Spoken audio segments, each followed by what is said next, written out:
Welcome back guys. स्वागत आपका एक बार फिर से सत्यम क्लासेज में। दोस्तों, आज अपन दक्षता पर आधारित क्वेश्चन जो है वो करने वाले हैं। टाइम एंड वर्क, समय और कार्य से रिलेटेड ये सवाल रहेंगे।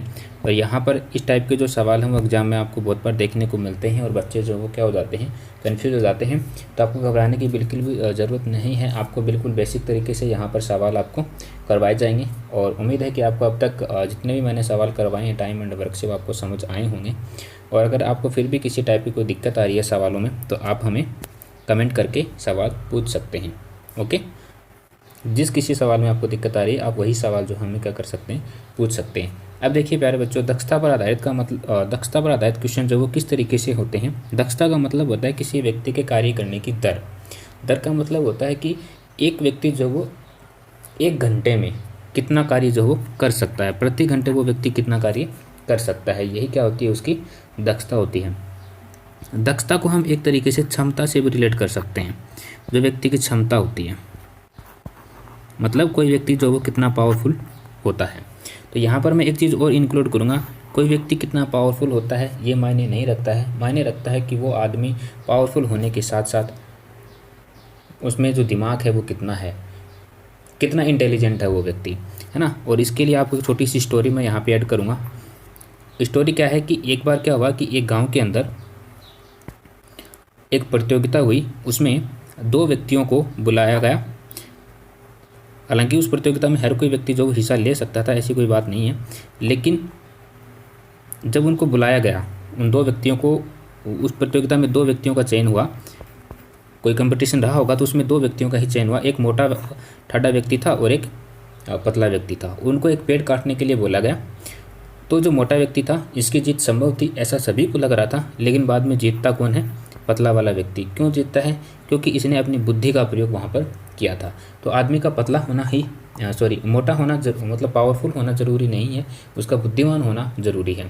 अब ये हुआ कैसे होगा कि भाई पतला वाला व्यक्ति कैसे जीत सकता है, उसमें तो क्षमता थी नहीं, वो पावरफुल था ही नहीं, तो वो कैसे जीता होगा, उसने उस पेड़ को किस तरीके से काटा होगा। तो जी हाँ, बिल्कुल सही है आपका सवाल यहाँ पर।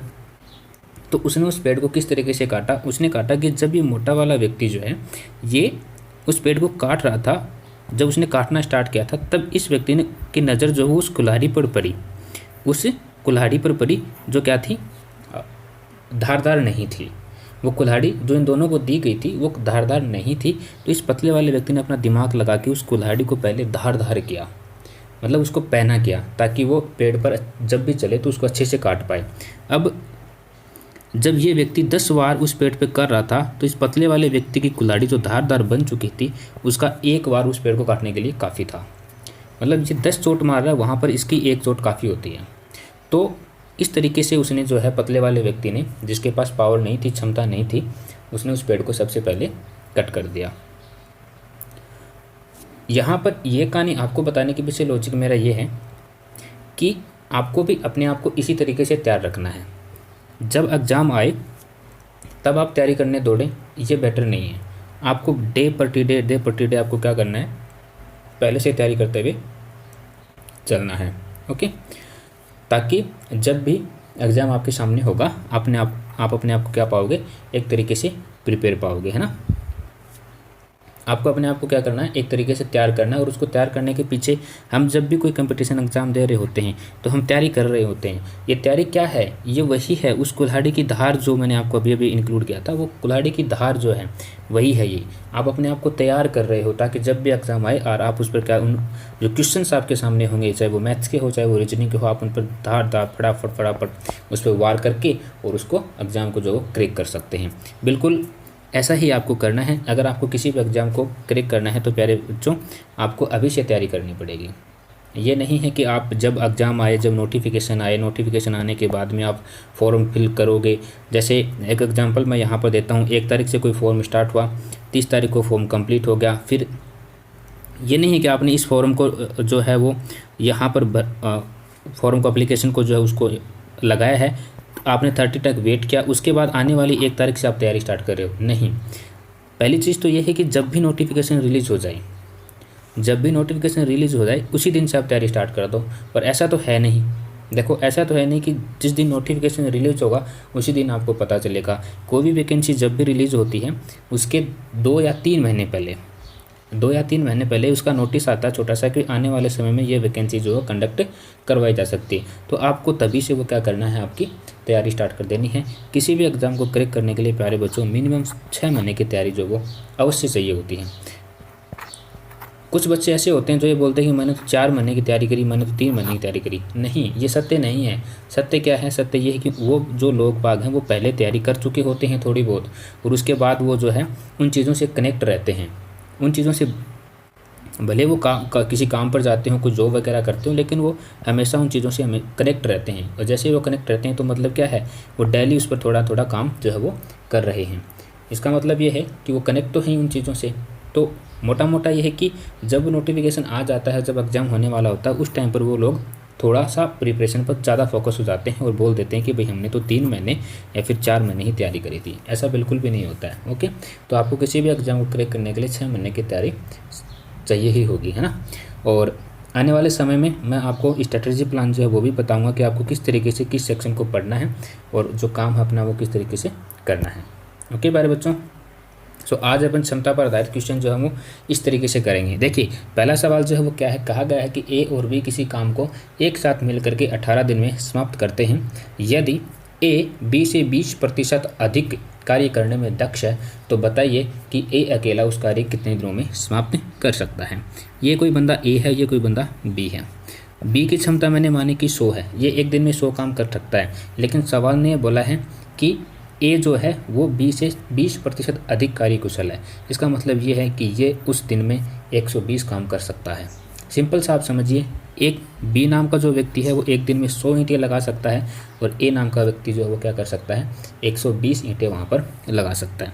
यहाँ पर हम इनकी कैपेसिटी निकालेंगे, क्षमता जो है, इनको अगर रेशियो में कन्वर्ट करें तो ये आपका हो जाएगा 6:5। कहने का मतलब ये प्रति घंटे या प्रति minute according to our question, ठीक है। ये जो मैं मिनट और ये घंटा जो यूज में ले रहा हूँ या फिर दिन यहाँ पे जो होगा ये सवाल के अकॉर्डिंग होगा, ठीक है। तो ये क्या कर रहा है, ये 6 यूनिट काम कर रहा होगा और ये 5 यूनिट काम कर रहा होगा। अब देखिए हमारा सवाल जो वो क्या बोल रहा है, हमारा सवाल बोल रहा है कि ए और बी जो हैं, ए और बी जो हैं वो मिलकर के क्या करते हैं, 11 यूनिट काम करेंगे दोनों। कितने दिन तो कि ये काम किया इन्होंने मिलकर के, 18 दिन तक काम किया, यानी कि 18 दिन में उन्होंने क्या कर दिया, काम कंप्लीट होगा। तो इसका मतलब ये है कि ये हमारा कुल काम रहा होगा, बिल्कुल ये हमारा कुल काम रहा होगा और इस काम को इन्होंने मिल करके पूरा किया है। अब सवाल में ये बोला गया कि ए अकेला उस कार्य को कितने दिन में करेगा, तो ये तो है हमारा कुल काम, टोटल काम, ठीक है। अब इस काम को ए की जो कैपेसिटी थी वो कितनी थी, 6 थी, ठीक है। तो ए जो है वो 6 यूनिट काम करके इस पूरे काम को करने में कितना समय लेगा। यहाँ से आप देख पा रहे होंगे ये 3 से कट जाएगा और हमारे पास टोटल वैल्यू आ जाएगी 33 डेज, ठीक है। तो ए जो है वो 33 दिन में उस काम को कंप्लीट कर देगा। तो ये थी इसकी क्षमता पर आधारित क्वेश्चन। नेक्स्ट यहाँ पर अपन एक सवाल हो रहा है उसकी बात करते हैं। कहा गया है कि ए, बी और सी की कार्य कुशलताओं का अनुपात 4:3:2 है। तीनों मिलकर किसी कार्य को 15 दिन में समाप्त कर सकते हैं, तो बी और सी मिलकर उस कार्य को कितने दिन में समाप्त करेंगे। देखिए यहाँ पर तो सिंपल सा इसने बोल ही दिया है, ए, बी और सी की कार्य क्षमताएं जो हैं वो ये हैं, अनुपात जो वो ये है। कहने का मतलब ये है कि ए जो है वो किसी काम को जब करता है तो वो 4 यूनिट काम कर सकता है एक बार में, बी जो वो 3 यूनिट काम कर सकता है और सी 2 यूनिट काम कर सकता है। बिल्कुल टोटल 4 और 3 7 और 2 9, यानी कि ये तीनों अगर एक साथ काम करें तो 9 यूनिट काम जो ये प्रति घंटे कर सकते हैं। सवाल में बोला गया है कि 15 दिनों में काम को समाप्त करना है, ठीक है। तो तीनों मिलकर के 15 दिन में काम को समाप्त करेंगे। तो देखिए 9 यूनिट एक दिन में हो रही है, तो 15 दिन में अगर हमें काम करवाना पड़े तो वो इसका मतलब क्या होगा, वो पूरा काम होगा। 9 यूनिट पर डे के हिसाब से काम करेंगे, 15 दिनों में काम को पूरा भी करना है, तो इसका मतलब क्या है, ये हमारा कुल काम रहा होगा, सिंपल। अब इसमें कहा गया सवाल में तो बी और सी मिलकर उस काम को कितने दिन में पूरा करेंगे। बी और सी बी की कैपेसिटी है 3 और सी की कैपेसिटी है 2 यूनिट, दोनों मिल करके करेंगे 5 यूनिट काम। तो इस पूरे काम को करने के लिए उनको कितना समय लगेगा, ये लीजिए जी, ये तो था आपका पूरा काम और ये हो गया आपका पर यूनिट काम। ओके, यहाँ से हम इसको ब्रेक करेंगे तो 3 हो जाएगा और 9 तिया 27, यानी 27 डेज में बी और सी जो है वो मिल करके उस काम को फिनिश कर देंगे। ओके, तो इस टाइप के जो सवाल होते हैं उसमें हमें कुल काम जो है वो निकालना पड़ता है, और हमने अब तक जितने भी पीछे जो सवाल किए थे उसमें हमने कुल काम को माना था एलसीएम मेथड से, कि भाई एलसीएम जब हम उनका लेते हैं तो वहाँ से हमें पता चलता है कि उनकी जो टोटल काम जो है वो इतना रहा होगा। तो गाइज आज के लिए इतना ही, मिलते हैं नेक्स्ट क्लास में, तब तक अपना ख्याल रखिए, हंसते रहिए, मुस्कुराते रहिए। And once again I request to please, अगर आपको क्लासेस से थोड़ा बहुत भी फ़ायदा होता है तो प्लीज़ लाइक ज़रूर करें, ठीक है, अपने दोस्तों के साथ शेयर करें और सब्सक्राइब तो आपको करना ही है, ठीक है प्यारे बच्चों। थैंक यू सो मच दोस्तों।